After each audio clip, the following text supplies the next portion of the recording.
দেবরাজ চক্রবর্তী, অদিতি মুন্সি দুজন দুই মেরুর মানুষ, কিন্তু কখন যে মন দেওয়া নেওয়া হয়েছে সেটা বুঝতে পারেননি কীর্তন গায়িকা। পলিটিক্স না রোম্যান্স, দেবরাজ অদিতির প্রেমের রসায়নে কোনটা বেশি প্রাধান্য পেয়েছিল?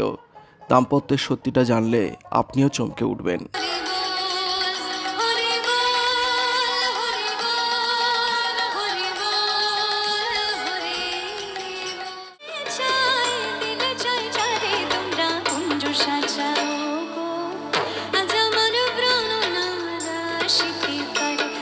অনেক টালবাহানার পর পুরুলিয়া থেকে গ্রেপ্তার হয়েছেন তৃণমূল কংগ্রেস নেতা দেবরাজ চক্রবর্তী। বিধাননগর পুরসভা দীর্ঘদিনের কাউন্সিলর দেবরাজ চক্রবর্তীর বিরুদ্ধে আর্থিক অনিয়ম ও সম্পত্তি সংক্রান্ত মামলায় তাকে গ্রেপ্তার করেছে এসটিএফ। রাজ্যে পালাবদল হতে না হতে বিধাননগর পুরসভা দীর্ঘদিনের কাউন্সিলর দেবরাজ চক্রবর্তী গ্রেপ্তার হওয়ার পর থেকে শিরোনামে উঠে এসেছেন কীর্তন গায়িকা অদিতি মুন্সি। তাকে নিয়ে প্রতি মুহূর্তে জল্পনা চলছে।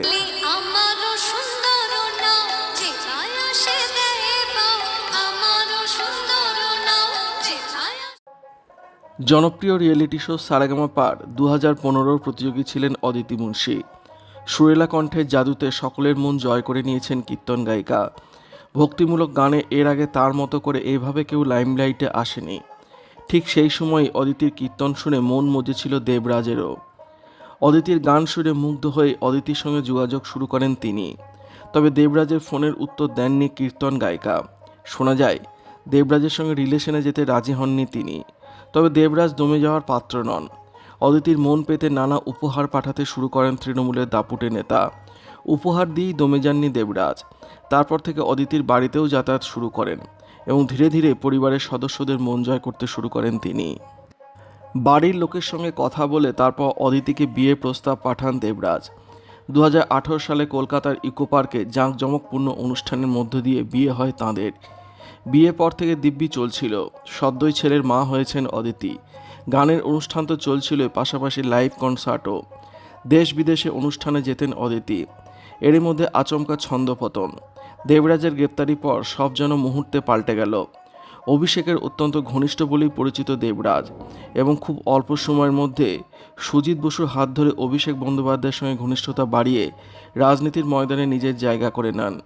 বিধাননগর তথা উত্তর 24 পরগনা জেলার একজন দাপুটে নেতা হিসেবেই দেবরাজ নিজেকে প্রতিষ্ঠিত করেন। এরপরই পূর্ণেন্দু বসুকে সাইড করে স্ত্রী অদিতি মুন্সিকে টিকিট পাইয়ে দেন দেবরাজ।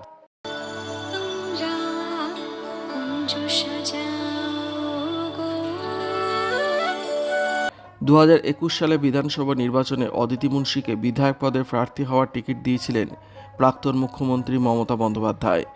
ভোটে জিতে রাজারহাট গোপালপুর কেন্দ্রে বিধায়ক হন অদিতি। দাপুটে নেতা দেবরাজের সুপারিশে বিধায়ক হন গায়িকা। তবে রাজারহাট গোপালপুর কেন্দ্রে এবছর হেরে গিয়েছেন অদিতি মুন্সি। জনপ্রিয় রিয়েলিটি শো সারেগামাপার 2015 প্রতিযোগী ছিলেন অদিতি মুন্সি।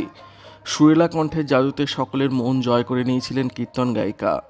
দেবরাজ চক্রবর্তী গ্রেপ্তার হওয়ার পর থেকেই অদিতি মুন্সিকে নিয়ে জোর চর্চা শুরু হয়েছে। ইতিমধ্যে রিয়েলিটি শোর অদিতির সহ প্রতিযোগী সৌম্য চক্রবর্তী একের পর এক বিস্ফোরক মন্তব্য করেছেন অদিতিকে নিয়ে। একাধিক সাক্ষাৎকারে অদিতিকে নিয়ে বিস্ফোরক মন্তব্য করেছেন সৌম্য। তিনি সংবাদ মাধ্যমকে বলেছেন, যাকে ধরে রিয়েলিটি শোয়ে অডিশন দিল, যে সব কিছুতে সাহায্য করলো, তাকে ছেড়ে শেষে চিত্রনাট্যকারের সঙ্গে প্রেম শুরু করলো। এরপর সারেগামাপা শেষ হতে না হতেই তৎকালীন তৃণমূলের দুঁদে নেতা দেবরাজ চক্রবর্তীকে বিয়ে করে নেন অদিতি। সৌম্যর আরও দাবি, একটা সময় যাদের বাড়ির আর্থিক অবস্থা এতটাই খারাপ ছিল যে ঠিকমতো দুবেলা খাবার জুটত না, আজ তার বাড়িতে 100 কোটি টাকার সম্পত্তি। তাও সঠিক উপায়ে উপার্জন করলে কথা ছিল। ওর তো সবার আগে ক্ষমা চেয়ে গানে ফেরা উচিত। প্রতিবার প্রেমে নূতন জন্ম, জীবন কিন্তু একটা আমার মনে হয় একাধিক প্রেম করেছে, ওর সবার আগে উচিত নিজের উপরে প্রেম করা। 2015-16 সালে দেবশ্রীকে প্রথমে এলিমিনেট করে সারেগামাপা থেকে। তা নিয়ে অভিযোগ উঠেছিল নানান কিছু, কিন্তু সেই সময় অদিতির থেকে দেবশ্রী অনেক বেশি ভালো গান গাইতেন। কিন্তু ও নিজের ক্ষমতাকে কাজে লাগিয়ে সারেগামাপাতে থেকে গিয়েছিলেন জানিয়েছেন সৌম্য। সৌম্য বলেন, বেশিরভাগ প্রমোতেই থাকতো অদিতির মুখ। এমনকি গ্র্যান্ড ফিনালে তো আমার পরিবার 3টি পাস পেলেও অদিতি প্রভাব খাটিয়ে 22টি পাস পেয়েছিলেন বলে অভিযোগ তোলেন গায়ক। 2016 সালে অদিতি মুন্সির কীর্তনে ডুবেছিল গোটা বাংলা। তারপর থেকে বাংলার ঘরে ঘরে মানুষের মনে জায়গা করে নেন কীর্তন গায়িকা। 2018 সালে দেবরাজ চক্রবর্তীর সঙ্গে বিবাহ বন্ধনে আবদ্ধ হন অদিতি।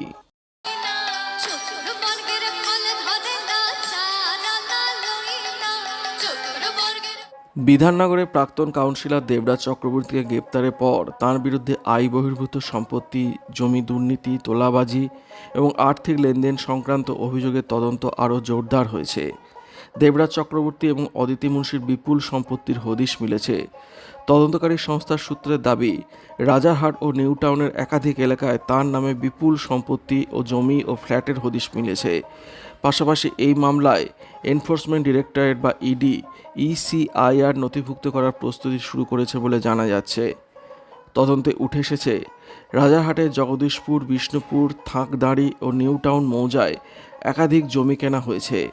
নথি অনুযায়ী 2021 ও 2022 সালে বিভিন্ন সময় এসব সম্পত্তির রেজিস্ট্রেশন হয়েছে। এছাড়াও দমদম মৌজায় প্রায় 1369 বর্গফুটের একটি ফ্ল্যাটেরও সন্ধান পেয়েছে তদন্তকারীরা। তদন্তকারী সূত্রে আরও দাবি, এখনও পর্যন্ত রাজারহাট নিউ টাউন এলাকায় প্রায় 200 কোটি টাকার সম্পত্তির হদিশ মিলেছে। যদিও এই অঙ্ক সম্পর্কে ইডি বা পুলিশের পক্ষ থেকে এখনও কোনো আনুষ্ঠানিক বিবৃতি দেওয়া হয়নি। আরও সম্পত্তির খোঁজে অনুসন্ধান চলছে বলে জানা গিয়েছে। এদিকে পুলিশ সূত্রে খবর, গ্রেপ্তার হওয়ার আগে দেবরাজ চক্রবর্তী বিপুল পরিমাণ নগদ অর্থ নিয়ে আত্মগোপনের চেষ্টা করেছিলেন বলে সন্দেহ করা হচ্ছে। প্রায় 100টি মোবাইল ফোনের টাওয়ার লোকেশন বিশ্লেষণ করে এসটিএফ শেষ পর্যন্ত পুরুলিয়া থেকে তাকে গ্রেপ্তার করে। বর্তমানে বাগুইহাটি থানায় দায়ের হওয়া অভিযোগের ভিত্তিতে আর্থিক লেনদেন এবং সম্পত্তির উৎস খতিয়ে দেখা হচ্ছে। গ্রেপ্তারের পর তাকে শারীরিক পরীক্ষার জন্য দেশবন্ধুনগর হাসপাতালে নিয়ে যাওয়া হয়েছিল। ছেলের বিরুদ্ধে ওঠা তোলাবাজি, কোটি কোটি টাকার দুর্নীতি, নারী পাচার কিংবা বেআইনি জমি দখলের মতো সব অভিযোগকে সম্পূর্ণ মিথ্যা, অবাস্তব বলে উড়িয়ে দিয়েছেন দেবরাজের মা। ক্ষোভ প্রকাশ করে তিনি বলেন, সংবাদ মাধ্যমে যা দেখানো হচ্ছে তা কেবলই মানুষকে হাসানোর খোরাক এবং সম্পূর্ণ ভিত্তিহীন। তার দাবি, দেবরাজের বাবা আগে থেকে অত্যন্ত সততার সঙ্গে কনস্ট্রাকশনে ব্যবসা করতেন এবং দেবরাজকে তারা সেই সৎ শিক্ষাই দিয়েছেন। মায়ের কথায়, আমার ছেলে সাচ্চা এবং সৎ, আর একজন সৎ লোক সবসময় চোখের ওপর চোখ রেখে কথা বলতে পারে। ছেলের বিপুল সম্পত্তির বিষয়ে তার বিন্দুমাত্র জানা নেই এবং পুরো বিষয়টিকে তিনি এক গভীর রাজনৈতিক চক্রান্ত, মিথ্যা মামলা বলে দাবি করেছেন। অভিষেক বন্দ্যোপাধ্যায়ের সঙ্গে দেবরাজের সম্পর্কের বিষয়ে কথা বলতে গিয়ে তার মা জানান, তৃণমূলের এই শীর্ষ নেতা কোনোদিন তাদের এই বাড়িতে আসেননি, তবে দেবরাজের বিয়েতে আমন্ত্রিত হিসেবে উপস্থিত ছিলেন। ব্যক্তিগতভাবে মাত্র 2 থেকে 3 বার ক্ষণিকের জন্য তাদের দেখা হয়েছে। তবে যখনই দেখা হয়েছে, অভিষেক বন্দ্যোপাধ্যায় অত্যন্ত ভদ্রভাবে তাঁর পায়ে হাত দিয়ে প্রণাম করেছেন এবং যথেষ্ট শ্রদ্ধা ও দেবরাজ চক্রবর্তী গ্রেপ্তার হওয়ার পর নতুন করে চর্চায় উঠে এসেছে গায়িকা ও প্রাক্তন বিধায়ক অদিতি মুন্সির ব্যক্তিগত জীবন। জানা গিয়েছে, যে ফ্ল্যাটে তিনি দীর্ঘদিন থাকতেন সেখানে এখন তালা ঝুলছে। ওই ফ্ল্যাটেই অদিতির একটি রেকর্ডিং স্টুডিও ছিল, পাশাপাশি বিভিন্ন বাদ্যযন্ত্রের সংগ্রহ রাখা ছিল সেখানে। ওই বছরের জানুয়ারি মাসে মা হন অদিতি মুন্সি। সন্তানের জন্মের পর থেকে ছেলেকে নিয়ে ওই ফ্ল্যাটেই সময় কাটাচ্ছিলেন তিনি। তবে এখনও পর্যন্ত ছেলে সম্পর্কে কোনো ছবি বা ভিডিও সমাজ মাধ্যমে প্রকাশ করেননি অদিতি বা দেবরাজ। সেই কারণে তাদের সন্তানকে নিয়ে কৌতূহল রয়েছে অনুরাগীদের মধ্যে। এর আগে এক সাক্ষাৎকারে অদিতি জানিয়েছিলেন, ছেলে এখনও খুব ছোট বলেই তাকে প্রকাশ্য আনেননি।